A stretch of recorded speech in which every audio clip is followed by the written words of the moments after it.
Hi, I'm Eva Pilgrim. Thanks for streaming with us here on ABC News Live. Week 3 of the Sean Diddy Combs trial has wrapped, and we should note this show will contain graphic content from the courtroom today. I treated you with anything less than absolute honor and respect.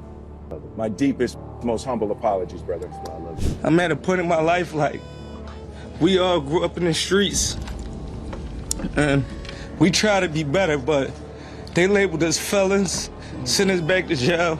I had to fight against that the whole time to gain my respect and be who I am today. Nobody saw this coming. What started as just another celebrity case in court has turned into something much darker within weeks.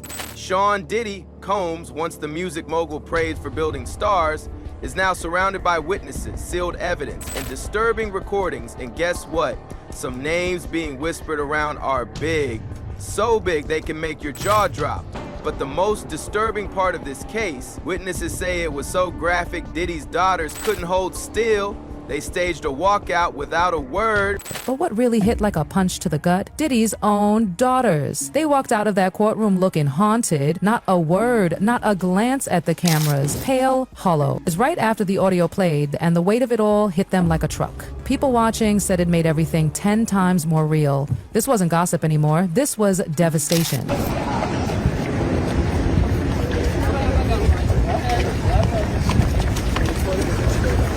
You guys really sit through that whole case and kept your spirits high. I really like that. Now the judges themselves are asking, how can one woman's revelation stir up a storm this huge? They had a recording of Meek and Diddy making love? Ew. I don't know if it was love. Okay, you have it? Let's hear it.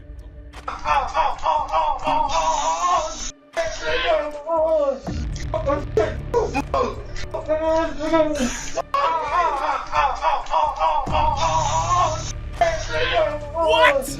Yo, wait a minute. Wait.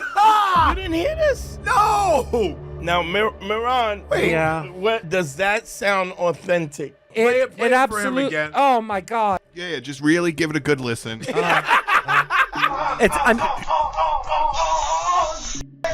Fucking run from me. You already knew the type of nigga I am before you got here. Don't play. Relax and let.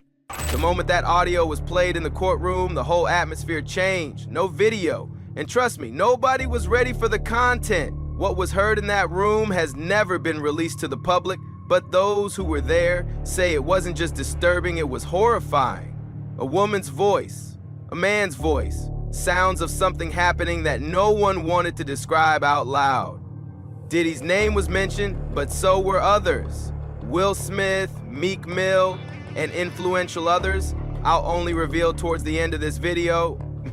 It wasn't a simple recording. It was a moment that sucked all the air out of the room. When it ended, nobody clapped, nobody whispered, nobody moved. Diddy's daughters stood up quietly and left the courtroom without looking back. One reporter said it felt like grief, like something pure had been ripped out of the world and shown in its ugliest form. The judge ordered silence, no recordings, no comments to the press, but the damage was done. Well, are you surprised that Diddy did not get a bail? Like, he's in jail right now as we're speaking. I am surprised that Diddy didn't get a bail, and I think probably he was surprised that he didn't get a bail. And I think that I love how you went from Cube and then you're like, are you just sorry? Your transition game's crazy. Oh, it's insane. I'm the best at this. I'm surprised that Diddy didn't get a bail, but I don't think right now, based on what I know and based on what I see, I don't think, unless there's a real twist and turn to the plot. Now the questions are multiplying. Why was that recording so heavily guarded?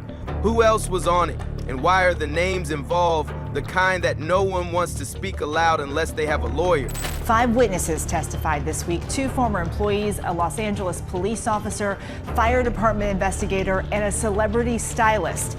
The latest witness on the stand testifying under the pseudonym Mia, recounting her time as Combs' former assistant. Mia alleged working for Combs was chaotic, toxic, and dependent on his whim. She told the jury she feared she couldn't tell him no, testifying, "I felt I had to. I obeyed Puff's orders." Mia also saying Combs sexually assaulted her more than once, leaving her feeling terrified and confused and ashamed and scared. Combs has pleaded not guilty to all charges. By the third week of trial, the stories coming out of that courtroom had stopped feeling like headlines. They started feeling like confessions, painful ones. That's when Capricorn Clark took the stand. She used to be Diddy's personal assistant.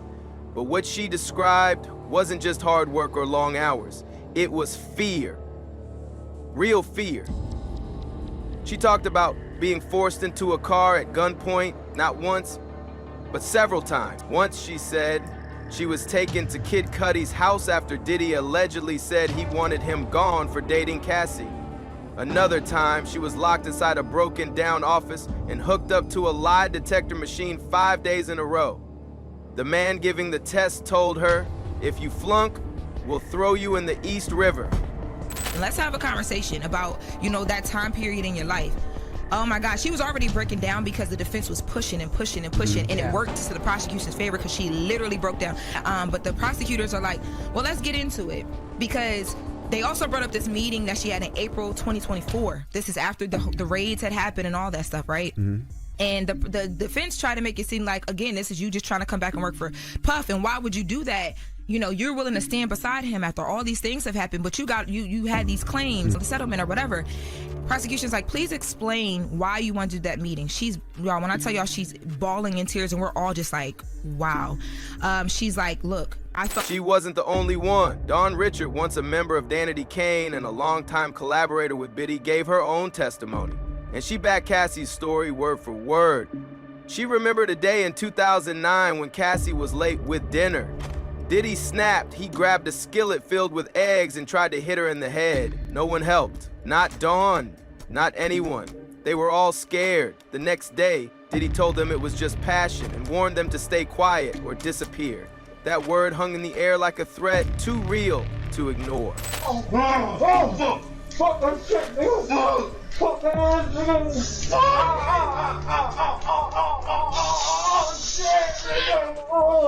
All the champagne was spiked, son. Like, all the champagne was spiked. Everybody was passed the fuck out. I don't drink, so I was playing that shit off like I don't fucking drink. I smoke, nigga. Like, I smoke and I had my own weed, but, like, everybody was passed out. Yo, Diddy had that man in the room. Look, yes, I put my ear to the fucking door and I brought the phone because Diddy started going in overdrive. I ain't know what the fuck was going on, but I just heard balls slapping against ass cheeks. I heard niggas struggling to take dick. I heard niggas being like, yeah, daddy. Like, when he started all that daddy this and daddy that, and then I heard some hollering and struggling like, yeah, I kept the phone there and I recorded all that shit because I was like, this nigga Diddy rich. So I'm finna put the squeeze on and get me. Then came the name nobody expected to hear in that courtroom, Will Smith. Not in a side comment or a rumor, but in the actual courtroom testimony tied to the leaked tapes. He's showing me around. This dude got like a chapel in his house. I've never seen him shit like. He got a whole chapel. I said, and then we just walking by, just all these rooms, and this one room, it was like the light was like, it was dark in there, and we just was walking by, but the door was open just a little bit, and you seen all these cameras, and you seen like, it was like a bunch of TV screens, and we walked by, I was like, what's in that room right there? And he was like, oh, and he opened it, and there was like 10 people sitting at computers just watching. It was like security, like just watching his house, just watching the whole shit. Yeah. And I was like, oh shit. I don't think he's coming out of jail again. I don't think, I'm surprised he didn't get a bail, but once they kept him in jail, he ain't getting a bail. Well, right, because there's witness tampering. He called one of the witnesses like 55 times in a day. Since he's been in jail? 128 times. No, but before he went to jail, there was, because what happened was, Dawn Richard, who used to be part of Danity Kane, filed a lawsuit. Right. And in the lawsuit, she mentioned her group mate, Kalina Harper, a bunch of, like 33 times. So Diddy called Kalina 128 times, and then Kalina wrote The internet didn't take long to go into a full meltdown. But this wasn't gossip. This time, the claims came from someone who used to work closely with Will. His former assistant said he walked in on Will and actor Dwayne Martin in a compromising moment. And just like that, a quiet firestorm started burning through Hollywood. Jada Pinkett Smith was quick to speak. Sort of. She didn't directly deny it. Instead, she went on The Breakfast Club and danced around the questions. Meanwhile, Will stayed silent. Completely silent, which only made the rumors grow louder. Meek chilling after all the Diddy allegations. I haven't seen. Give my mama 10 bands, just like this shit a breeze. I done made the baddest of bitches get right down on their knees. Like shorty should be praying to God, she really praying to me. Baby, if I never had money, would you be on my team? I check my phone before we fuck, she think we making scenes. A year then I was on some different shit. Jaguar Wright, who's known for speaking bluntly, added more fuel. She pointed to names like August Alsina and Basher Gray, young men who, according to her, had been affected by the system surrounding the Smiths. Old footage of Will hugging Justin Bieber started trending again. Not because it was new, but because suddenly it didn't feel innocent anymore. And through it all, no one filed lawsuits. Not a cease and desist, not a denial with teeth, just silence and a quiet feeling that something was being hidden in plain sight. I'm at a point in my life like we all grew up in the streets and we try to be better, but they labeled us felons, sent us back to jail. I had to fight against that the whole time to gain my respect and be who I am today, and I'm proud of that. Meek Mill wasn't ready for his name to land in the middle of this storm, but once the audio was played in court and his name was said out loud, everything changed. Twitter exploded, old clips were reposted, and Meek tried to fight back. I'm not fruitin', he tweeted, stop playing with me. But the internet didn't stop. People started pulling receipts. There was that video, Diddy hosting Meek's birthday at a mansion, shirtless men by the pool, Diddy calling him daddy on camera and praising him like a king. It turned into a meme almost instantly. And then came more. Rumors that Meek's Google search history included things he didn't want public, old photos of him wearing the same outfits as Diddy, tweets where fans joked that he was Diddy's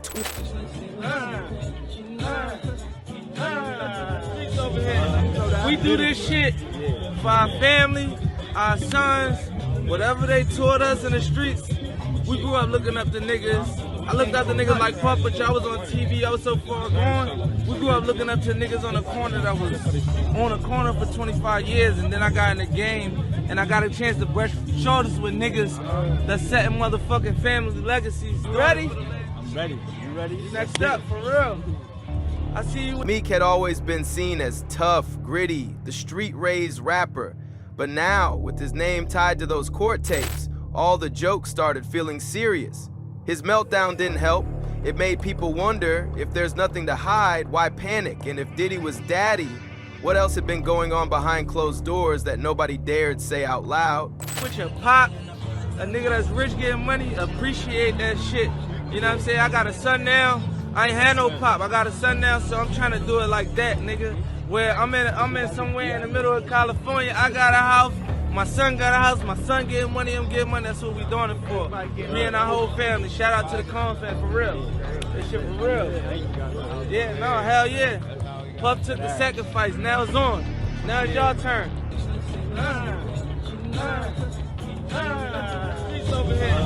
We do this shit for our family, our sons, whatever they taught us in the streets.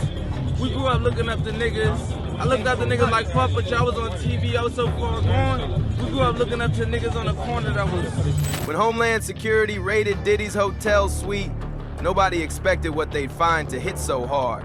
Agents were quiet, focused. They had labels for every room, each lettered, cataloged, and photographed. But it was what they discovered in his closet that made everyone freeze. Plastic bags filled with Johnson & Johnson baby oil. A bottle of Astro Glide. It wasn't illegal, but it said more than any words could. Put up a statement saying that I don't agree with all the stuff and I've never seen all the stuff that, you know, Don mentioned. I never seen Diddy hit Cassie, whatever. But the fact that he called that many times shows witness tampering. And, you know, basically that's what they're saying, that he's too dangerous to let out. He's not getting out of jail. When I spoke to my friend who understands these things way better than me from experience, and he told me, he said, He probably was told, and his lawyers probably told 50-50. When you're puffy and you come in, I got $50 million bail, and you're used to things. Pictures of the evidence were shown to the jury, and that's when the energy shifted. Diddy's daughters, who had been sitting quietly in the back, stood up and walked out. Not a word, no glance at their father, just pale faces and silence. The evidence didn't scream guilt on its own, but it whispered something sickening. Something deeper than parties or image. It felt like the trial had stepped into a darker room. Capricorn Clark didn't just tell one story. She told three. One where she was pushed out of Diddy's Miami home for saying she hated it there. Another where she was forced into a car at gunpoint and driven to Kid Cudi's house because Diddy was angry Cassie was dating him. And the most chilling, being tied to a lie detector machine in a half-finished office space for 5 straight days, threatened with the East River if she failed. Cassie's claims about hiring dancers and sex workers under pressure lined up with Clark's timeline. Everything felt connected, like roles in a play directed by someone with absolute power. Even Kid Cudi's car being hit with a Molotov cocktail came up, suggesting this wasn't just abuse. It was retaliation, intimidation, a system of control. The courtroom began to consider what once felt unthinkable, that this wasn't just about one man's behavior. It might have been a structured operation, run like a business. Threats, freak-offs, bribes, all protected by fame. The word racketeering no longer sounded exaggerated. It started to feel real. There's something strange about silence. The audio that was played in court left everyone shaken. But the scariest part is what hasn't been heard. Because according to insiders, there's more. Much more. Tapes that haven't been played publicly. Tapes that are still sealed. And the few who've heard them say they're worse than anything already discussed. Some claim one recording captures someone being physically hurt while Diddy laughs in the background. Others say there are clips of private rituals, abusive acts, and conversations involving names too powerful to mention out loud. The courtroom only heard a fraction, but even that was enough to leave seasoned lawyers and journalists speechless. Why haven't the tapes leaked? Some say it's to protect the victims. Others say it's because they would cause a media explosion too big to control. Careers would be over, deals would crumble. People who still walk red carpets might never be seen the same again. And if Diddy, Will Smith, and Meek Mill are just the beginning, then who else is on those tapes? That's the question lingering like smoke in the air, quiet and heavy, refusing to leave. Kindly drop your thoughts and suggestions in the comments below. Thanks for watching.